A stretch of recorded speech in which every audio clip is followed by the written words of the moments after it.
Papa, regarde, la dame a l'air triste et le bébé n'a pas de couverture, il fait froid ici. Je suis désolée, je n'ai pas assez. Pouvez-vous enlever le lait, s'il vous plaît? Je m'appelle David Harrison et j'ai maintenant 61 ans. Cette histoire s'est déroulée il y a 8 ans, quand j'en avais 53 et que j'ai appris que parfois les plus petits actes de compassion peuvent créer des ondes qui changent plusieurs vies de manière imprévisible. J'avais bâti ma fortune grâce à des investissements dans la technologie dans mes 20 et 30 ans, en vendant mes parts dans une entreprise de logiciels juste avant l'éclatement de la bulle Internet, puis en réinvestissant judicieusement. Au début de la cinquantaine, j'avais plus d'argent que je ne pouvais raisonnablement en dépenser. J'avais une vie confortable et une fille nommée Emma qui avait alors 8 ans. J'étais veuf. Ma femme Catherine était morte quand Emma n'avait que 3 ans, des complications lors d'une opération qui aurait dû être banale. Le chagrin avait été écrasant, mais Emma avait besoin de moi. J'avais donc appris à fonctionner malgré la douleur. Nous avions construit une vie ensemble, juste tous les deux, en naviguant dans le deuil et en réapprenant à trouver de la joie malgré le vide que l'absence de Catherine avait laissé. Ce mardi après-midi-là, Emma et moi faisions nos courses hebdomadaires au supermarché du quartier. Ce n'était pas l'un de ces marchés bio haut de gamme que fréquentent souvent les gens de mon milieu. J'avais délibérément choisi de vivre dans un quartier aux revenus mixtes et de faire mes courses dans des magasins ordinaires, car je voulais qu'Emma grandisse en comprenant que tout le monde ne vivait pas comme nous. Ce privilège impliquait des responsabilités. Emma adorait aider aux courses, sélectionnant soigneusement les articles de notre liste et les mettant dans le chariot. C'était une enfant attentionnée, assez grande pour comprendre que nous avions de la chance, mais encore assez petite pour regarder le monde avec des yeux frais, remarquant des choses que les adultes oublient souvent. Nous étions dans le rayon produits laitiers quand Emma m'a tiré par la manche. « Papa, regarde. » J'ai suivi son regard vers une jeune femme à quelques mètres, près du rayon lait. Elle devait avoir une petite trentaine d'années, avec des cheveux noirs attachés en queue de cheval pratique, portant un sweat gris qui avait connu de meilleurs jours. Mais ce qui a attiré mon attention, c'était le bébé qu'elle tenait dans un bras à un nourrisson de 3 ou 4 mois peut-être et de l'autre main, elle tendait la main vers un carton de lait, hésitait, vérifiait le prix, puis le remettait à contre-cœur dans son chariot. Derrière elle se tenait une petite fille d'environ 5 ou 6 ans, vêtue d'une veste jaune vif un peu trop grande pour elle. La fillette tendait la main vers le lait, mais quand sa mère l'a remis dans le chariot, elle a souri avec soulagement. La femme paraissait épuisée d'une manière que je reconnaissais des premiers temps de mon veuvage, cette fatigue profonde qui vient de l'inquiétude constante et du manque de sommeil. Son chariot ne contenait que l'essentiel, les marques les moins chères, rien d'extra, rien qui ne soit absolument nécessaire. En continuant nos courses, je me suis surpris à observer cette femme dans tout le magasin. Elle comparait soigneusement les prix, choisissait les options les plus économiques, remettait parfois des articles. Quand le total dans son chariot semblait dépasser un budget invisible, Emma l'a remarqué aussi. Cette dame a l'air triste, a-t-elle chuchoté, et son bébé n'a pas de couverture. Il fait froid ici. Elle avait raison. Le nourrisson ne portait qu'un body fin, inadapté à l'air conditionné du magasin. Le bébé ne pleurait pas, mais semblait apathique d'une façon qui m'inquiétait. Nous avons terminé nos courses et nous sommes dirigés vers les caisses. J'étais derrière plusieurs personnes dans la file, mais je pouvais encore voir différentes parties du magasin. C'est là que j'ai revu la femme, maintenant à une autre caisse. La caissière enregistrait ses articles. J'ai regardé le total grimper et le visage de la femme se crisper de plus en plus. Quand la caissière a annoncé le montant, j'ai vu son expression s'effondrer. Elle a dit quelque chose que je n'ai pas entendu, et la caissière a hoché la tête avec sympathie. Puis la femme a fait quelque chose qui m'a serré la poitrine. Elle a pris dans son chariot le carton de lait, le seul article qui avait rendu sa fille si heureuse, et l'a tendu à la caissière. Je suis désolé. Ai-je entendu, sa voix portant dans le silence momentané du magasin, je n'ai pas assez. Pouvez-vous le retirer? La petite fille en veste jaune a levé les yeux vers sa mère, avec de la confusion et de la déception sur le visage. Maman, et le petit déjeuner? La femme a répondu, la voix légèrement brisée, on fera avec, ma chérie. Ça va aller. La caissière a retiré le lait du total. La femme a payé avec des billets et des pièces soigneusement comptées, utilisant visiblement jusqu'au dernier centime. Elle a rassemblé ses quelques sacs, pris la main de sa fille et s'est dirigée vers la sortie, le bébé toujours apathique dans son bras. J'ai regardé Emma, qui avait vu toute la scène avec de grands yeux tristes. Papa, elle n'a pas pu acheter de lait pour sa petite fille, et elle a un bébé aussi. Pourquoi elle n'a pas assez d'argent? Comment expliquer la pauvreté à une enfant de 8 ans qui n'a jamais manqué de rien? Parfois, les gens traversent des moments difficiles, ma chérie. Parfois, ils font de leur mieux, mais ce n'est toujours pas suffisant.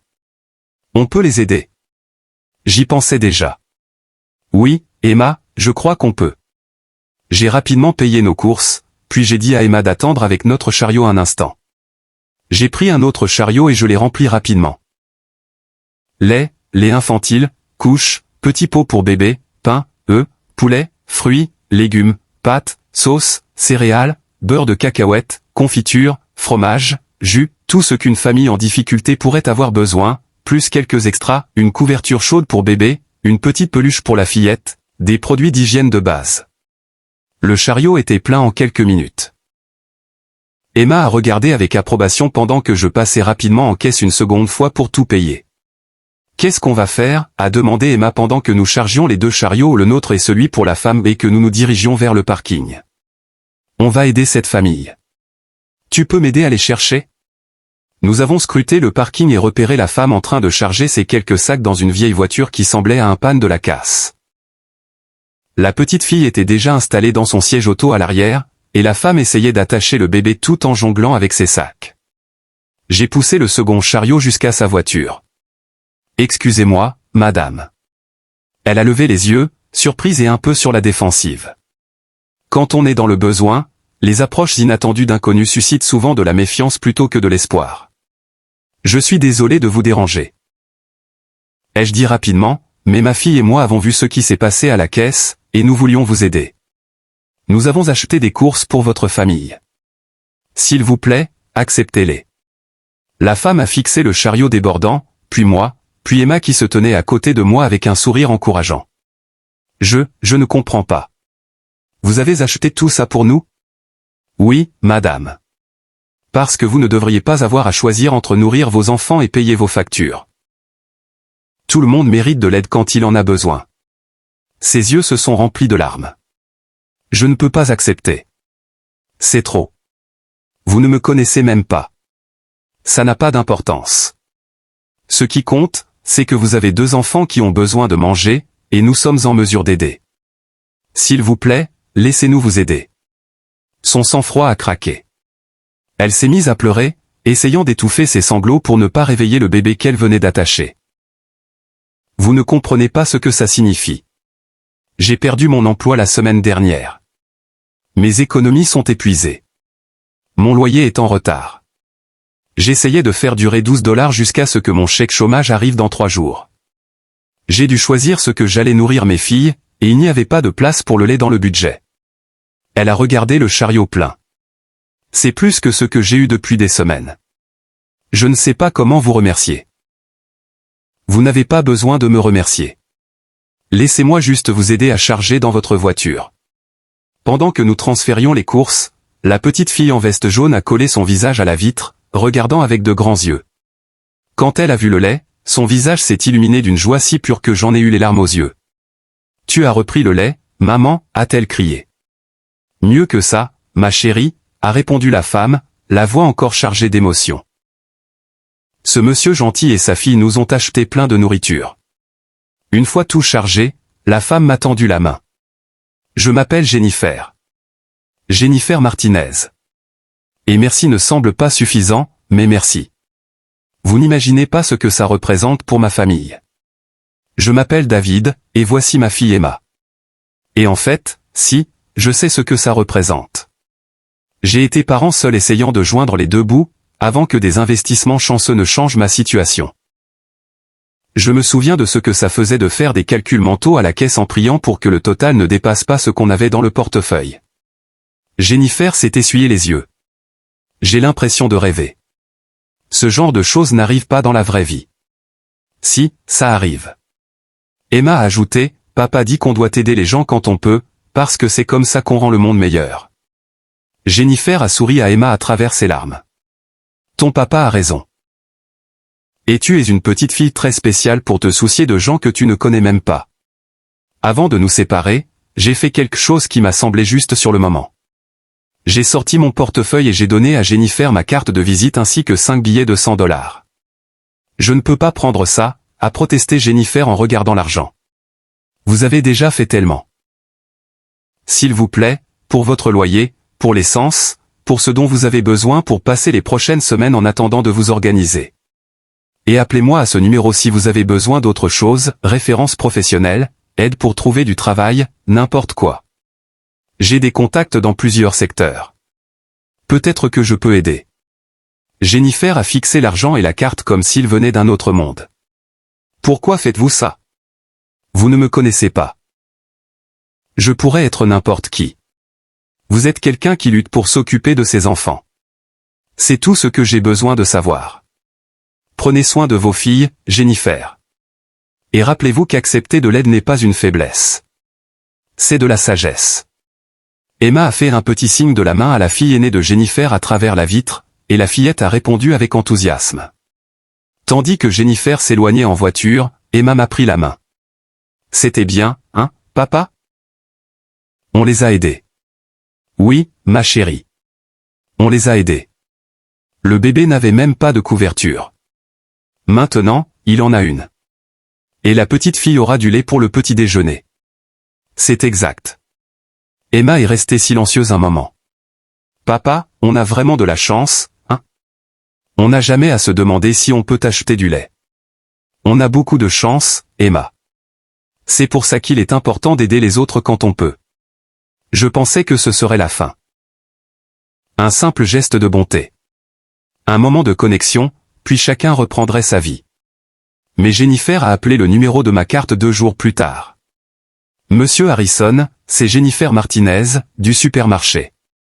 J'espère que ça ne vous dérange pas que je vous appelle. Bien sûr que non. Comment allez-vous? Comment vont vos filles? On va bien. Mieux que bien, même, grâce à vous. Mes filles mangent de vrais repas pour la première fois depuis des semaines. Le bébé semble plus alerte avec la bonne formule. Et j'ai pu payer mon loyer, donc on ne sera pas expulsé. J'en suis ravi. Mais je n'appelle pas seulement pour vous remercier encore, même si je le fais. J'appelle parce que vous avez dit que vous pourriez peut-être m'aider à trouver du travail.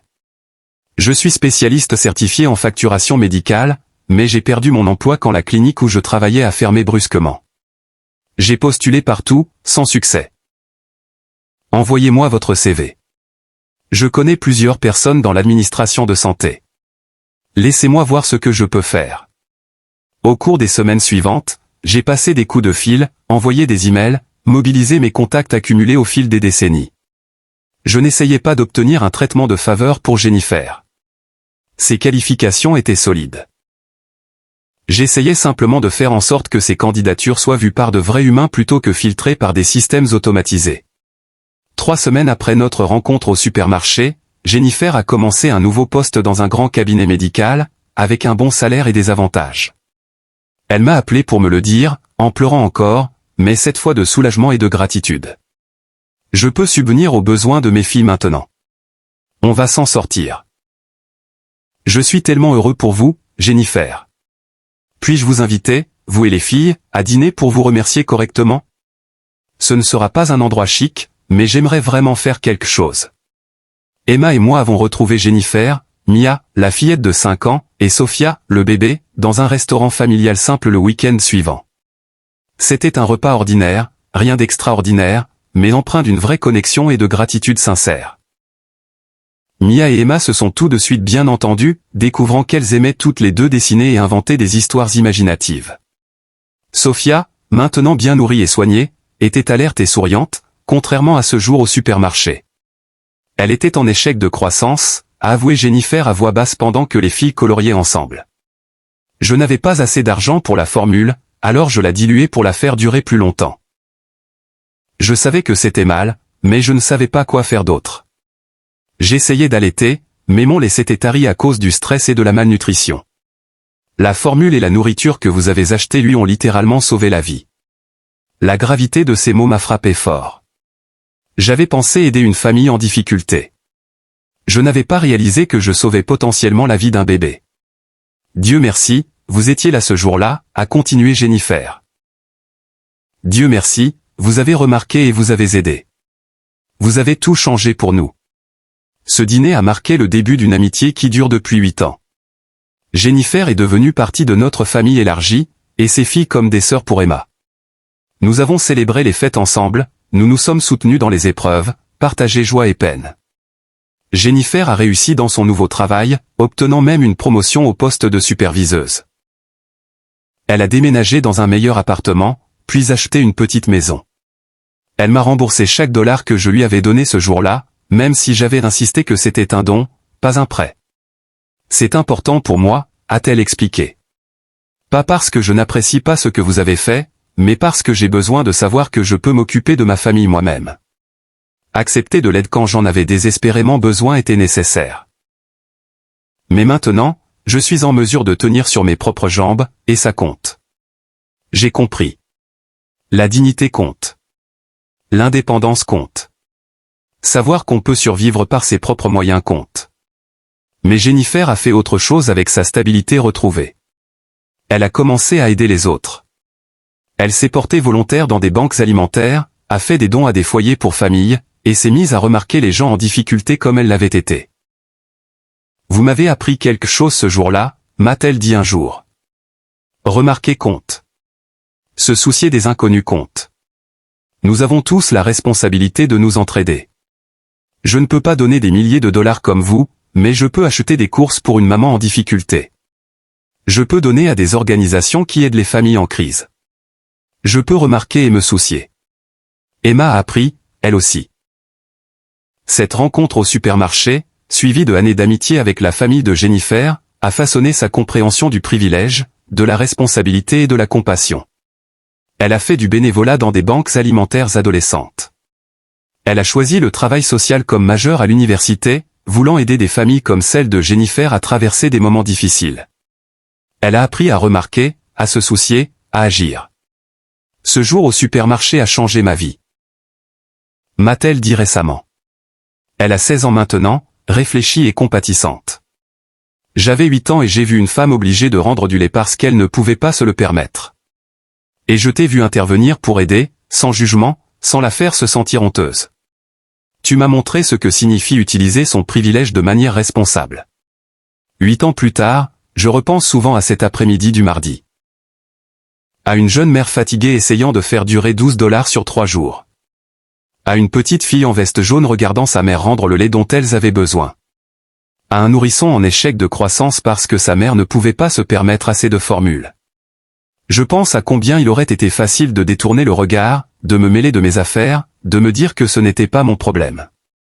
Et à combien aurait été perdu si je l'avais fait. Jennifer aurait pu être expulsée, se retrouver dans un refuge ou à la rue avec 2 jeunes enfants. La santé de Sophia aurait pu se détériorer davantage. Mia aurait pu se coucher le ventre vide pendant de nombreuses nuits. La trajectoire de leur vie aurait pu être complètement différente, plus dure, plus sombre, plus désespérée. Au lieu de cela, le coût d'un chariot de course et de quelques centaines de dollars a tout changé. Pas parce que j'étais particulièrement héroïque ou exceptionnel, mais parce que j'ai remarqué et que j'ai assez tenu à eux pour agir. C'est ce que je veux que les gens comprennent de cette histoire. L'aide qui change une vie ne nécessite pas toujours de grands gestes ou d'énormes ressources. Parfois, c'est aussi simple que d'acheter des courses pour une mère en difficulté. Parfois, c'est passer un coup de fil pour quelqu'un. Parfois, c'est juste remarquer quand quelqu'un est en crise et choisir de faire quelque chose. Les gens dans ce supermarché ce jour-là ont vu ce qui se passait. Ils ont vu Jennifer compter ses derniers dollars. Ils ont vu qu'elle rendait le lait. Ils ont vu le visage déçu de sa fille. Mais j'ai été le seul à agir. Et ce n'était pas parce que j'étais plus riche ou meilleur. C'était parce qu'Emma a pointé quelqu'un dans le besoin et a demandé si on pouvait aider. Parfois, il faut la compassion claire d'une enfant de 8 ans pour percer notre tendance d'adulte à détourner le regard de la souffrance, à nous dire que ce n'est pas notre affaire, à maintenir une distance confortable avec les luttes des autres. Jennifer raconte maintenant son histoire quand elle fait du bénévolat, espérant inspirer les autres à remarquer et aider ceux qui luttent autour d'eux. Quelqu'un m'a remarqué à mon pire jour, dit-elle. Quelqu'un m'a vu comme une personne méritant de l'aide plutôt que comme une statistique ou un problème. Et cet acte de voir, de se soucier, d'aider, a sauvé ma famille. Elle a raison. Ça a sauvé sa famille, mais ça a aussi changé la mienne. Emma et moi avons appris que la richesse sans compassion est vide de sens. Que le privilège entraîne des responsabilités. Que remarquer et se soucier des autres est ce qui nous rend pleinement humains. Les courses ont coûté peut-être 2 cents $. L'argent que j'ai donné à Jennifer était de 500 $. 700 $ au total, probablement moins que ce que j'avais dépensé pour un seul dîner d'affaires dans ma vie d'avant. Mais ces 700 $, donnés au bon moment à quelqu'un qui en avait désespérément besoin, ont eu un impact bien supérieur à leur valeur monétaire. Ça a permis à une famille de rester logée. Ça a restauré la santé d'un nourrisson. Ça a donné à une mère l'espace pour respirer et trouver un emploi stable. Ça a créé une amitié qui a enrichi toutes nos vies. Et ça a appris à 2 enfants, Emma et Mia, que la gentillesse compte, que les gens s'entraident, que l'espoir est raisonnable même dans des circonstances désespérées. C'est le retour sur investissement qui compte vraiment. Pas le retour financier, mais le retour humain. Les effets en cascade de la compassion qui se propagent, changent des vies, créent des liens, rendent le monde un peu meilleur. 8 ans plus tard, je suis reconnaissant pour cet après-midi du mardi dans un supermarché. Reconnaissant qu'Emma ait pointé quelqu'un dans le besoin. Reconnaissant d'avoir écouté cette petite voix demandant si on pouvait aider. Reconnaissant d'avoir agi sur l'impulsion de me soucier d'une inconnue et de ses enfants. Parce que parfois, les moments les plus importants de nos vies sont les plus simples. Voir quelqu'un lutter, reconnaître son humanité, et choisir d'aider de la façon qu'on peut, c'est ce qui a surpris tout le monde ce jour-là. Pas que j'ai acheté des courses pour une inconnue, mais que j'ai assez tenu à elle pour remarquer qu'elle avait besoin d'aide. Mais en réalité, ce n'est pas surprenant du tout. Ou du moins, ça ne devrait pas l'être. Parce que nous sommes tous juste des gens essayant de faire notre chemin dans des vies parfois difficiles. Et donc,